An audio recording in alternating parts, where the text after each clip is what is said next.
राजस्थान के जयपुर में मारे गए श्री राजपूत राष्ट्रीय करणी सेना के राष्ट्रीय अध्यक्ष सुखदेव सिंह गोगामेड़ी के हत्या के इतने दिनों के गुजर जाने के बाद कल उनके लिए एक शोक सभा का आयोजन किया गया था। इस शोक सभा में उनकी जो तीसरी वाली पत्नी है तथाकथित रूप से, जिनका नाम है सपना सोनी, उन्हें शामिल नहीं करने दिया गया। वो पहुंची थी लेकिन उन्हें उसमें शामिल होने से इनकार कर दिया गया। इस बात पर चर्चा इसलिए भी ज़रूरी है क्योंकि सपना सोनी ने कई खुलासे किए हैं और सपना सोनी पर भी आरोप लगा है कि सुखदेव सिंह गोगामेड़ी की हत्या में उनका रोल हो सकता है, उनका हाथ हो सकता है।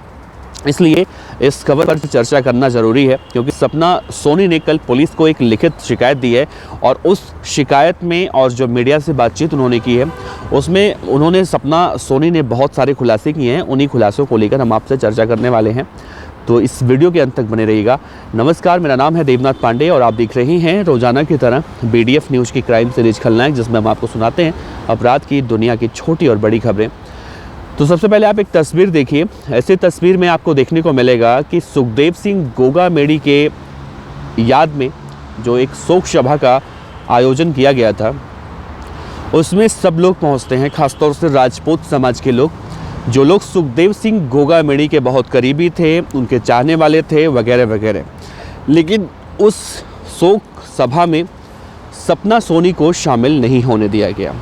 ये क्यों हुआ, इसके पीछे की उद्देश्य क्या है, ये समझने की अगर आप कोशिश करें तो देखिए, सुखदेव सिंह गोगामेड़ी का एक वीडियो मैं देख रहा था। जब वो रैलियां करते थे, लोगों को संबोधित करते थे, तो हमेशा कहा करते थे पहले किसी भी ऐसी महिला को, जिसे हम हमारे समाज में आज भी देखा जाता है कि लोग महिला हो पुरुष हो एक अलग नज़रों से देखते हैं। सुखदेव सिंह गोगामेड़ी पहले उस महिला को या पुरुष को उसी बोतल से पानी पीने को बोलते थे और फिर उसी बोतल से खुद पानी पीते थे। यानी उनका कहना था कि कोई छुआछूत नहीं होता है, कोई ऊंच नीच नहीं होता है, इंसान इंसान होता है। और इस तरह की उनकी विचारधाराएं थी और ये हमेशा हर मंच से भी देखने को मिलती थी। लेकिन आज जब उन्हीं के शोक सभा में उन्हीं की तीसरी तथाकथित पत्नी सपना सोनी शामिल होने के लिए पहुंचती हैं तो उन्हें वहाँ पर नहीं अंदर जाने दिया जाता है, निकाल दिया जाता है। अब ये एक बड़ा सवाल है कि आखिर सुखदेव सिंह गोगामेड़ी की तो हत्या हो चुकी है, वो इस दुनिया में नहीं है, लेकिन उनकी बनाई हुई जो करणी सेना थी जिसके वो मुखिया थे, उसे क्या हाईजैक कर लिया गया है। जो सुखदेव सिंह गोगामेड़ी हर किसी का जूठा पानी भी पी लिया करते थे, ये दिखाने के लिए कि वो इंसान में भेदभाव नहीं करते हैं, उस सुखदेव सिंह गोगामेड़ी की तीसरी पत्नी सपना सोनी को उन्हीं के शोक सभा में शामिल नहीं होने दिया जाता है। अब इसके पीछे का उद्देश्य क्या है, देखिए इसके पीछे का उद्देश्य जो निकल कर सामने आ रहा है उसमें ये कहा जा रहा है कि सुखदेव सिंह गोगामेड़ी की 3 पत्नियां थीं। पहली शकुंतला, दूसरी शीला और तीसरी ये सोनी सपना। तो इन तीनों में जो सबसे ज़्यादा चर्चाओं में है वो है सपना सोनी, क्योंकि करणी सेना के कई पदाधिकारी इस बात को मीडिया के समक्ष आकर कह चुके हैं कि सुखदेव सिंह गोगामेड़ी की हत्या में उनकी पत्नी सपना सोनी का हाथ हो सकता है। क्योंकि जब सुखदेव सिंह गोगामेड़ी की हत्या हुई तो उनकी पत्नी उस वक्त वहीं पर मौजूद थी। हालांकि उनकी पत्नी ने जो पुलिस को एक शिकायत दी है, उन्होंने साफ तौर से यही कहा है कि जब सुखदेव सिंह गोगामेड़ी उनके साथ उस दिन थे, उस घर में वो ऊपर रहती थी, और जब उस दिन वो नीचे उतर रहे थे, यानी कि जब उनकी हत्या हुई, हत्या से करीब 10 मिनट पहले जब ऊपर से वो नीचे आ रहे थे तो सपना सोनी ने कहा कि मैंने उनसे पूछा कि आप कहाँ जा रहे हैं, तो उन्होंने यही कहा था, उनके आखिरी शब्द आप समझ लीजिए यही होगा।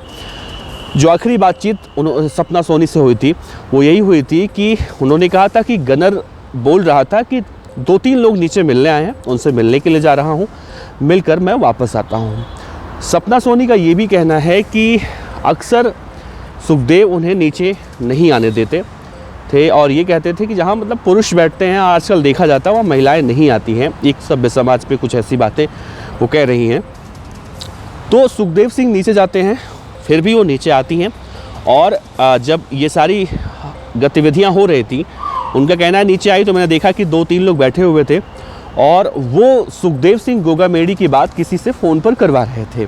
तो उन्हें लगा ये सब कुछ नॉर्मल होगा और ऐसा होता है, फिर वो दरवाज़ा लॉक करती हैं, ऊपर चली जाती हैं। लेकिन आगे वो कहती हैं कि तब एक पटाखे की आवाज़ सुनाई देती है, तो उन्हें लगा पहले कि शायद कोई पटाखा फोड़ रहा होगा, लेकिन तुरंत उन्हें ध्यान आता है कि घर के आसपास ही किसी की डेथ हुई थी, तो ऐसे में पटाखा कौन छोड़ेगा। वो भागकर नीचे आती हैं, और नीचे आती हैं तो देखती हैं सुखदेव सिंह गोगामेड़ी की हत्या हो चुकी है। और हत्या से पहले जो बातचीत हुई थी वो याद करने की वो कोशिश करती हैं, लेकिन उनका साफ तौर से ये भी कहना है कि सुखदेव सिंह गोगामेड़ी का एक सीए है जिसका नाम श्रीकांत बता रही हैं। श्रीकांत के ऊपर आरोप ये लग रहा है कि सुखदेव सिंह गोगामेड़ी के जितने डॉक्यूमेंट थे वो सारे डॉक्यूमेंट लेकर वो फ़रार हो गया, उनका सीए, और उसमें उनका जो मैरिज सर्टिफिकेट था वो भी था, और बहुत सारे ऐसे दस्तावेज़ थे जिससे सपना सोनी अपने आप को ये साबित कर सकती थी कि वो सुखदेव सिंह गोगामेड़ी की तीसरी पत्नी हैं।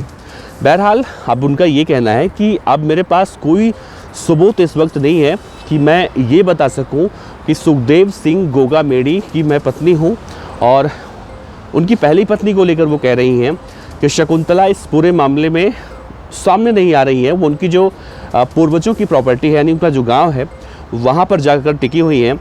दूसरी पत्नी है शीला शेखावत, वो आधिकारिक रूप से उनकी पत्नी कही जाती हैं क्योंकि वो उन्हीं के बिरादरी से आती थी, बिरादरी की बात है।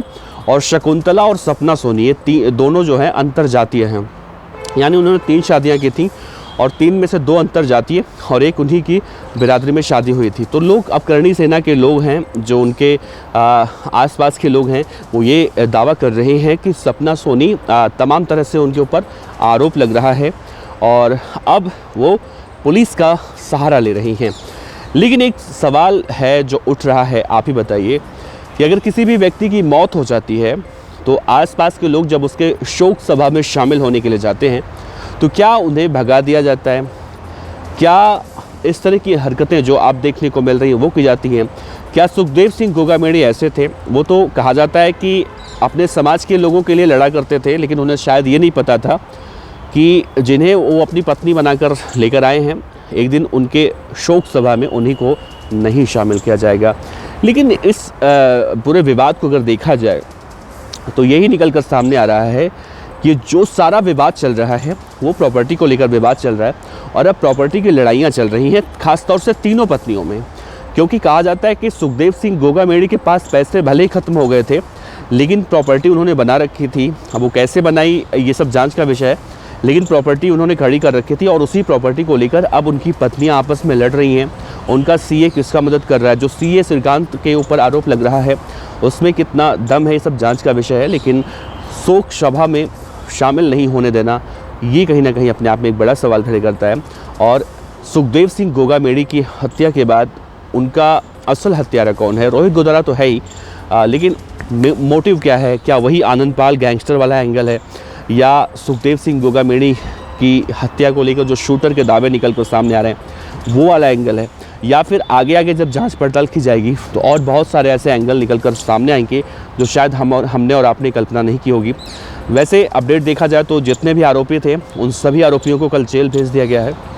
इस मामले में 2 जनवरी तक ये सभी जेल में रहने वाले हैं। उसके बाद इन्हें फिर से कोर्ट में पेश किया जाएगा या फिर इनके साथ कुछ और होगा, ये आगे निकल कर सामने आएगा।